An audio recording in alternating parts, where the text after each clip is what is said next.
Alors, bienvenue dans cette nouvelle interview du Didi Marathon Prévention. Donc, ce matin, je suis ravie d'accueillir Karine Choupinski. Je regarde quand même mes petites notes parce qu'au cas où j'écorche les noms. Voilà, donc Karine, tu es auteure de livres-jeux interactifs et pédagogiques et on peut retrouver l'ensemble de ta collection sur astibouille.com. Donc, je mettrai les petites références sous la vidéo. Merci beaucoup, franchement, d'avoir participé, enfin, d'avoir accepté de participer au Didi Marathon Prévention. Donc, pour moi, ça a été une découverte. J'ai découvert donc les lunettes d'Eliott, voilà, ce petit livre que vous pourrez retrouver, ça brille un petit peu, voilà, dont je vous mettrai les références et dont on va un petit peu parler. Mais Karine va aussi nous présenter un peu tout son travail. Donc, merci Karine d'être là. Est-ce que tu veux bien te présenter, nous dire qui tu es et ce que tu fais?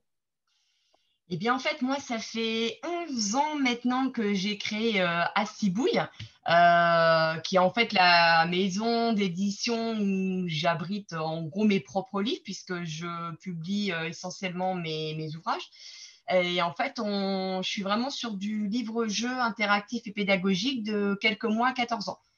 Donc, comme tu le disais tout à l'heure, donc après, on va avoir par exemple des livres avec des cartes à gratter, ou par exemple en 9-14 ans, on parle avec son livre, comme avec un vrai personnage, et pour créer une Mhm. interaction. Et avec un très bon niveau de vocabulaire avec des synonymes, il y a des petites cartes en français et en anglais où on va choisir l'histoire au fur et à mesure avec les cartes. Il y a des petits jeux de doigts pour les petits, les doigts sur le livre où on va être sur un papier indéchirable où on joue avec les petits doigts et qu'on peut commencer dès la naissance. En fait, à chaque fois, il y a une histoire, mais pas que. En fait, j'essaie vraiment d'avoir un livre avec un concept et toujours le principe d'interaction, pédagogie, partage en famille. Et c'est vraiment l'idée de ma collection, en fait. D'accord, ouais, c'est De hyper mes collections. intéressant, cette mobilisation du corps grâce au livre et dans l'histoire. Ouais, Oui. ça, c'est vraiment hyper intéressant. Alors, du coup, par rapport aux lunettes d'Eliott, qu'est-ce qui t'a amené en fait à écrire ce livre qui parle des dangers d'Internet? Alors, en fait, à l'origine, en fait, j'ai créé un concept où il y avait deux histoires, une au présent, une au passé, une imaginaire, une contemporaine, et les deux étaient sur le proverbe l'habit ne fait pas le moine. Donc ça, c'est le Hmm. concept de base. Donc, les lunettes d'Eliott, c'est la deuxième histoire, donc, qui est le conte d'aujourd'hui, entre guillemets. Et quand j'ai cherché une histoire, il fallait que je colle au thème La vie ne fait pas le moine. Et quand j'étais une jeune étudiante, en fait, j'avais été tombée sur une affiche de publicité dans la presse où en fait il y avait un visage d'une belle petite jeune fille, même petite fille blondinette. Et en fait, sur ce visage était apposé un masque d'un homme d'une cinquantaine d'années. Et en dessous, je ne sais plus exactement quel était le message, mais il y avait marqué en gros, bah, attention, derrière une image, on peut être un peu qui on veut. Et en fait, Mhm. 20 ans après, 25, 30 ans après, bah, j'avais encore cette image en tête et c'est vrai que c'est vraiment une communication qui m'avait marquée. Et du Hmm. coup, quand j'ai créé mon histoire, ben, je me suis dit, bah oui, derrière une image, on peut être qui on veut. Et je trouvais important de faire passer ce message qui finalement est vieux tu vois, de dizaines et dizaines d'années Ouais. et qui est toujours d'actualité, voire même encore plus aujourd'hui. Mhm. Et c'est pour ça que bah, après, j'ai créé mon histoire autour de ça en disant, bah, attention, derrière une image, on peut être qui on veut et il ne faut pas se fier Mhm. uniquement à ce qu'on voit et à ce qu'on peut Hmm. entendre aussi derrière. Et du C'est un coup, peu ce comme qui est intéressant dans ton livre, c'est qu'il y a toujours cette démarche ludique où en fait, justement, il y a des petits jeux intégrés à la lecture. Donc, ça peut être une lecture qui peut être faite aussi bien par le parent que par l'enfant. Hein, ça. si c'est lire, tu dirais que c'est à partir de quel âge que c'est recommandé de lire le livre Les lunettes d'Eliott?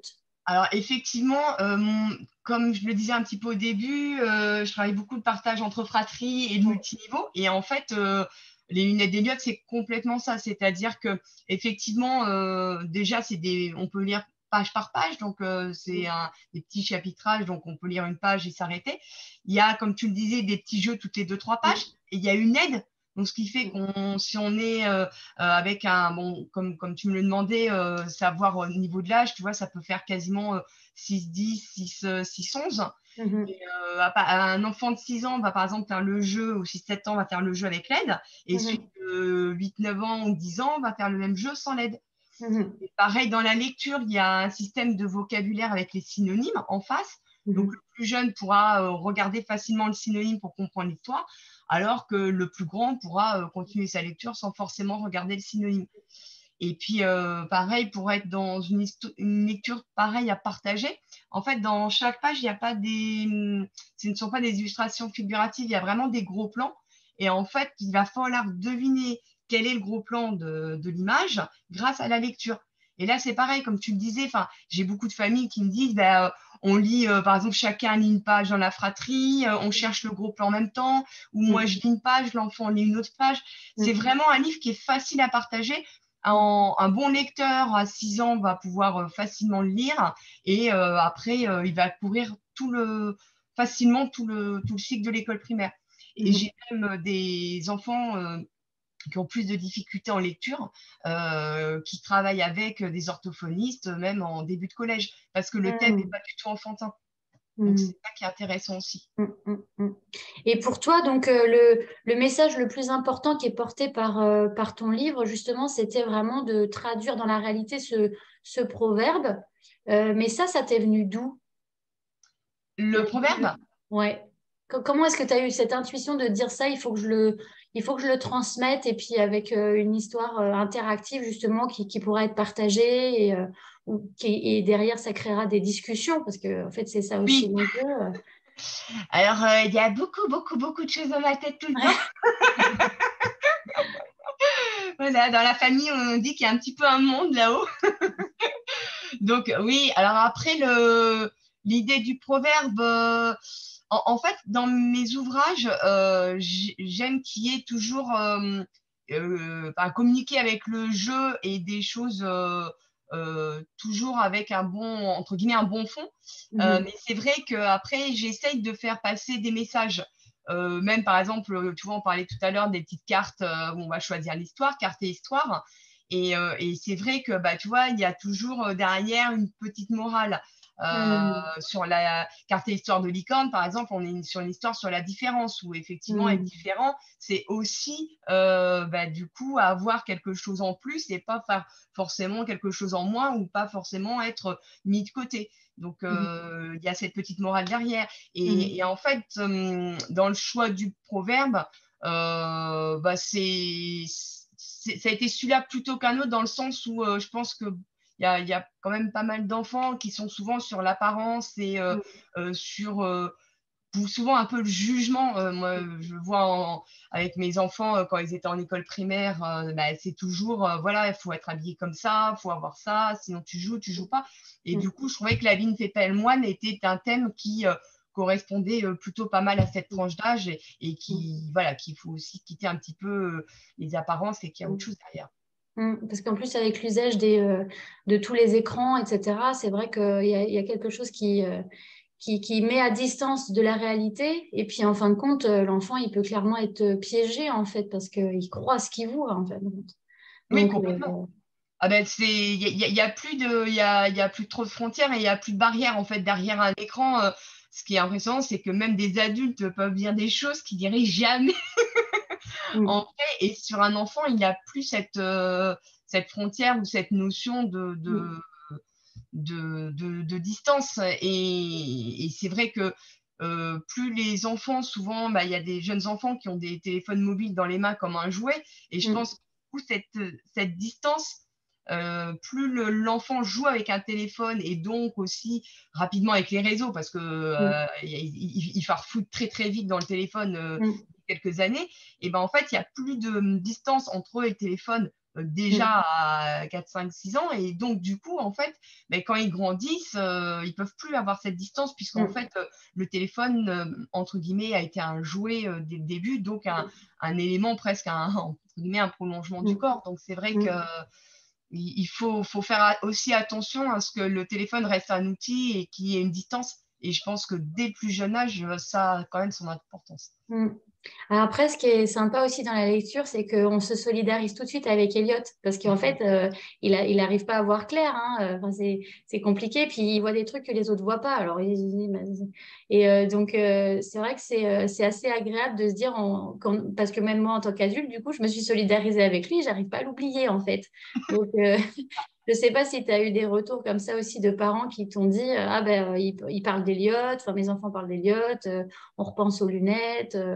Est-ce que tu as pu avoir un peu des retours Alors, c'était plus en fait dans le côté où, en fait, comme on peut rentrer dans le livre de plein de façons, par les Mm. gros plans, par les jeux, par l'histoire, en fait, ils y rentrent facilement, même si effectivement, le visuel, on n'est pas sur un livre avec des illustrations figuratives. Donc, au Mm. début, ça perturbe un peu parce que Oui. à cet âge-là, ils ont souvent envie besoin, pas forcément, mais envie d'avoir des belles images, mais ça a aussi un peu quelquefois le travers. Du coup, ils regardent les images, ils comprennent l'histoire et voilà, ils peuvent quelquefois moins rentrer dans l'histoire. Et Mm. mon idée à travers ça, c'était vraiment de faire une histoire qui soit moins illustrée avec quelque chose de figuratif, mais qui Mhm. permette de s'amuser quand même. Oui. Et justement, je pense que du coup, comme tu dis, on doit plus facilement rentrer avec le personnage parce que Mm. ben, on l'imagine et on part avec lui, entre guillemets, plutôt que de juste, pas juste, mais de voir des Mm. images. Et ça, c'est vrai que ce qui est marrant, c'est que quelquefois, les parents m'ont dit, ah bah oui, mais au début, on est un peu déstabilisé par ces gros plans et on ne voit pas le personnage. Et au contraire, ce qui est impressionnant, c'est que tous ceux après qui sont rentrés dedans Mm. sont, comme tu dis, complètement partis dedans parce Mm. qu'il y a plein de choses, parce que l'histoire, effectivement, en plus, bah, Elliot, voilà, il est un peu tout seul, il cherche des amis et on Mm. a envie de l'accompagner. Et Mm. c'est vrai que c'est ça qui est chouette, quoi. Donc, Mm. il y a Ah ouais, vraiment, ouais. je crois qu'il faut passer, enfin, faut se dire, bah, justement, c'est bien parce que ça permet de passer d'une lecture où on va plus rentrer dans l'imaginaire, Mm. mais et qui reste très ludique parce qu'il y a plein de choses à faire. Et c'est ça Mm. vraiment, en tout cas, c'était mon objectif de départ. Et effectivement, il fonctionne bien parce que vraiment, le retour que j'ai, c'est Mm. au début, on se dit mince, il y a pas des dessins qui expliquent Mm. l'histoire. Et après, on se dit ouais, c'est génial parce que finalement, il y a un côté où on va faire les jeux, on va chercher les gros plans et qui reste très ludique et qui permet justement de pouvoir partir vers l'imaginaire. Et Mm. ce qui, Ah oui, c'est vraiment ça qu'on ressent hein, à la lecture. Et puis, oui, il y a un petit truc un peu challengeant à suivre ses péripéties. Qu'est-ce qui va encore lui arriver? Qu'est-ce qu'il va encore voir que moi, je vais pas voir? Enfin, ouais, c'est vraiment une façon très ludique, en fait, d'aborder le sujet des dangers d'Internet et puis des dangers du paraître. Et du coup, toi, qu'est-ce que ce serait le meilleur conseil que tu donnerais aux parents? Je dirais par rapport à ce sujet général de ton point de vue hein, justement d'auteur et qui crée et qui écrit, qui invente. Qu'est-ce que ce serait toi ton message pour eux par rapport à ces dangers d'Internet de manière générale, quoi? Toi, tu leur dirais quoi? Alors bah, après, bon, un conseil entre guillemets, voilà, en tant qu'autrice et aussi maman, Ouais. maintenant de ado adulte, je pense que ce qu'il faut, c'est vraiment dialoguer très tôt sur l'outil numérique, ses atouts, ses dangers et aussi bah, les moyens de se prémunir des éventuels dérapages. Mm. Et aujourd'hui, c'est leur monde, Mm. c'est même plus qu'encore le nôtre, donc on peut pas, interdire, tout verrouiller. Malheureusement, quand on entend à droite à gauche, bah, en fait, on s'aperçoit que finalement, ils vont aller le faire chez une copine ou ils vont aller récupérer les codes des réseaux. Donc en fait, bon, ça n'a pas forcément un impact. Par contre, dialoguer avec eux, et c'est d'ailleurs les conseils même, j'avais assisté à des réunions avec la gendarmerie sur tous ces outils de prévention, ils disent qu'il faut vraiment plus dialoguer et partager avec eux ce qu'ils font, aller avec eux sur les outils, voir ce qu'ils y font, voir comment même peut-être les accompagner à créer des choses et tout ça quand ils sont plus grands en âge de le faire, mais vraiment communiquer et dialoguer. Et ce qui est vraiment important, je pense, c'est de le faire. Alors justement, comme je disais tout à l'heure, je pense qu'un enfant à 2, 3 ans, 4 ans n'a pas à forcément être sur un téléphone ou jouer sans arrêt sur le téléphone parce qu'en fait, c'est pas un outil qui lui est adapté. Et ça empêche aussi, comme disaient certains pédiatres, le développement Mm. d'enfants. Mm.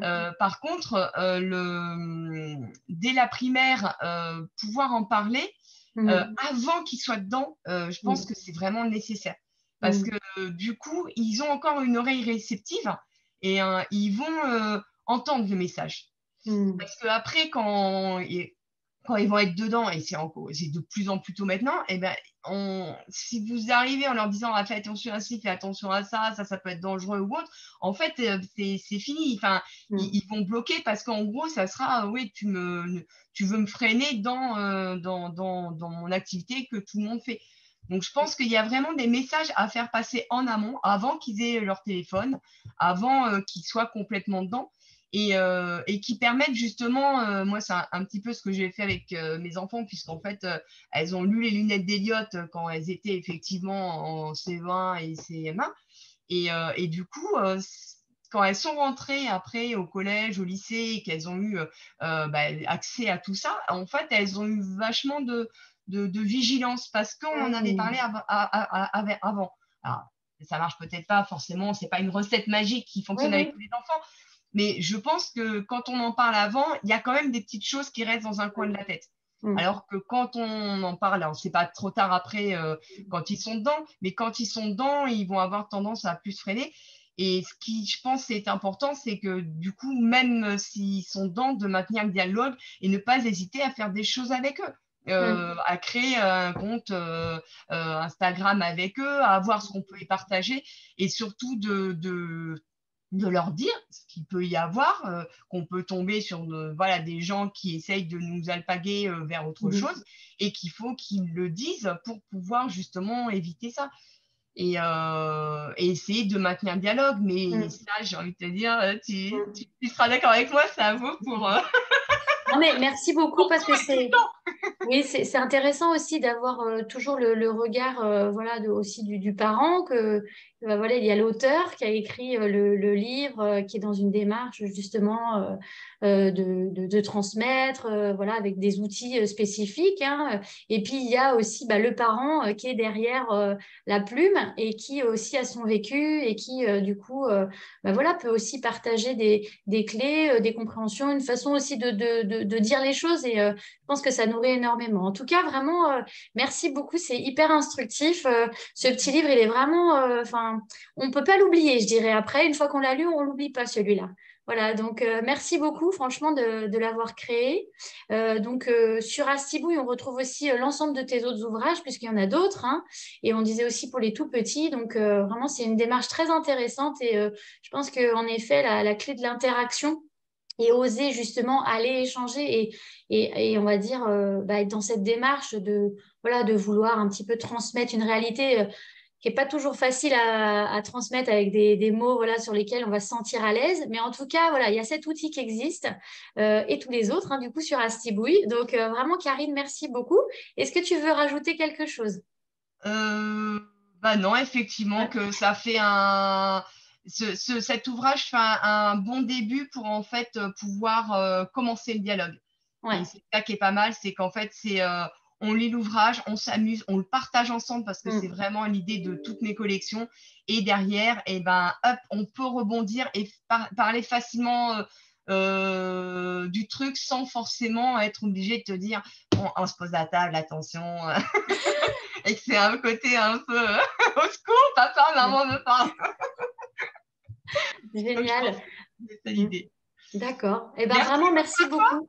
Ouais, merci beaucoup de ta participation au Didi Marathon Prévention. Voilà, ça amène encore un autre outil que les parents, mais les éducateurs, les professionnels vont pouvoir aussi se saisir. Une autre façon aussi d'aborder la lecture, y compris donc pour les enfants aussi qui ont des difficultés. Donc ça, c'est super parce que du coup, le côté ludique, le côté, voilà, ces gros plans, on s'attend pas à ça. Eh ben, ça va cultiver autre chose chez l'enfant. Donc vraiment, merci beaucoup de créer cet outil hyper intéressant, hyper accessible. Et puis, sous la vidéo, vous retrouverez l'ensemble des informations concernant le travail de Karine et Astibouille. Et puis, on se retrouve bientôt pour une nouvelle interview. Merci, Karine. Merci beaucoup à toi. Au Bye revoir. bye. Bye bye.